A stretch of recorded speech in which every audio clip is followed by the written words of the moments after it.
Think back to when you first got excited about FI. What exactly made you excited to retire early? Why was that a goal for you? Was it to quit a toxic job? Work on your passion projects? Maybe volunteer abroad? Spend more time with certain family members? Maybe live somewhere exotic? Think back to those key reasons and then write them out in your journal.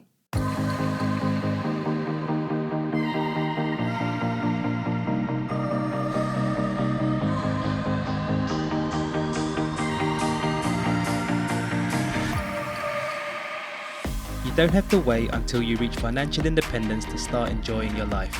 You can do that much earlier and start living a life that you love and that's true to you. Welcome to Freedom Before FI. Using FIRE and life design techniques, we help you create freedom on your way to FI instead of waiting until you're retired to do the things that light you up. I'm your host Greg, a FIRE movement and life design enthusiast. If you're itching to get freedom now, then let's do this.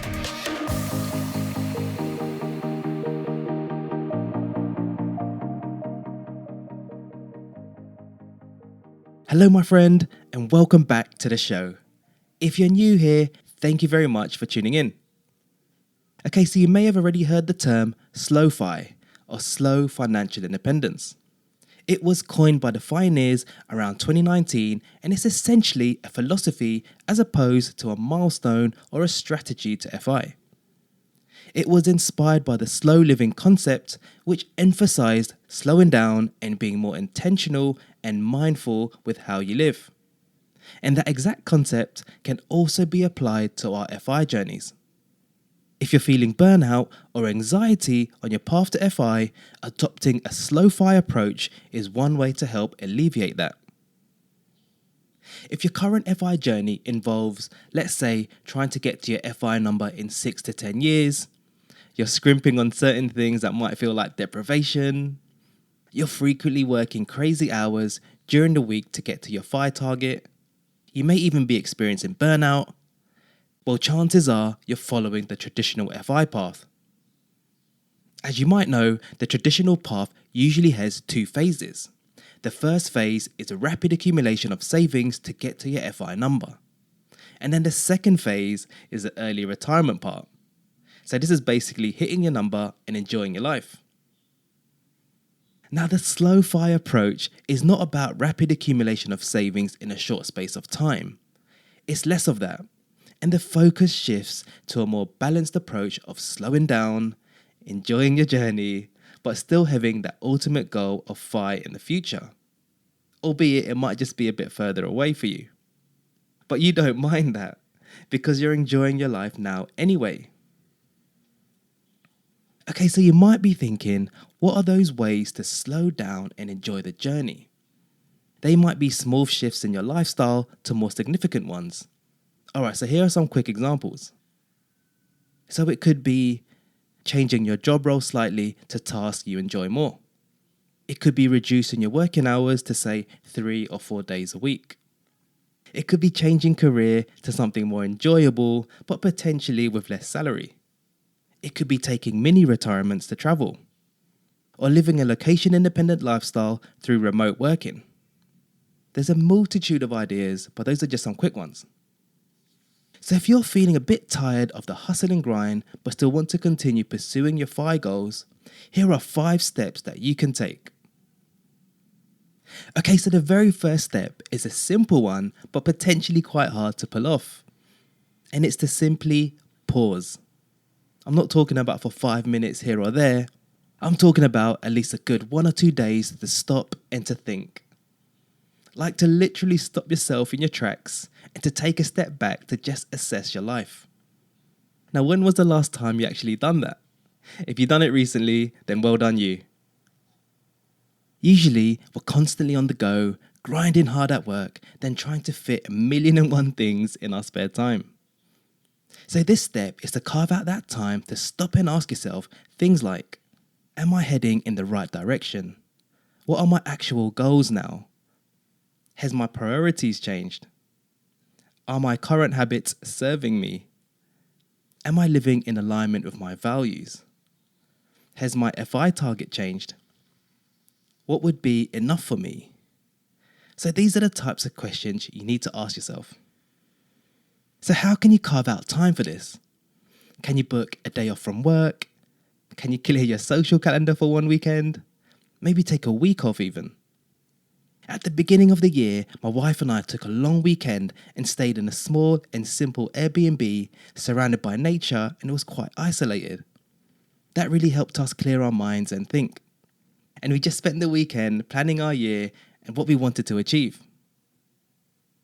Okay, so step number 2 is to remind yourself why you wanted to do FI in the first place. What were those big whys in the beginning? In Stephen Covey's popular self-help book, The 7 Habits of Highly Effective People, habit number 2 is to begin with the end in mind. When we're on that proverbial hamster wheel, on that default path, we can forget what that end goal originally was. So during this pause, think back to when you first got excited about FI. What exactly made you excited to retire early? Why was that a goal for you? Was it to quit a toxic job? Work on your passion projects? Maybe volunteer abroad? Spend more time with certain family members? Maybe live somewhere exotic? Think back to those key reasons and then write them out in your journal. Okay, so step number 3 is to explore some life change options. Here's a quick question to ponder on. Think back to your answers in step 2, i.e. the reasons you wanted to retire early. Can you actually weave any of those things into your life right now? So this step is about exploring all the different options available to you that would help you start enjoying your journey now. You have to be quite creative here. So for example, let's say you wanted to retire early so that you can volunteer for a specific charity or maybe start your own non-profit. Now, is there a way you can volunteer for that charity or work on your non-profit on the weekends or evenings? Alternatively, could you reduce your working hours to part-time and spend your remaining time volunteering or working on that non-profit you always wanted to start? Maybe you always wanted to travel more. Perhaps you can find remote work and live more of a digital nomad lifestyle. Maybe you always wanted to spend more time with family members. Are there things in your life you can quit to make way for this? So examine all the possibilities you can weave those goals of yours into your day-to-day life now. Have a look at your weekly schedule, see where you can make adjustments. Even if it's just small adjustments, they don't have to be massive life shifts. Now this is where it gets interesting. The number of options you have might be influenced by the stage of the money journey you're at. I'll talk about this on episode number 7, the 5 stages of the money journey. Feel free to listen to that to figure out what stage you're at. Essentially, the further along you are on the 5 stages, the more options and flexibility you have in life.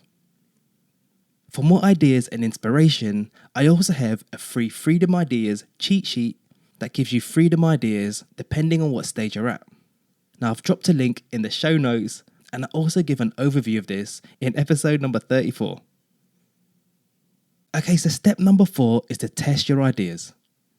You know I love experimenting and something I talk about a lot. So in this step, pick just 1 or 2 of those options in the previous step and see if you can test drive any of them. You want to see if you enjoy them and if they're sustainable for you.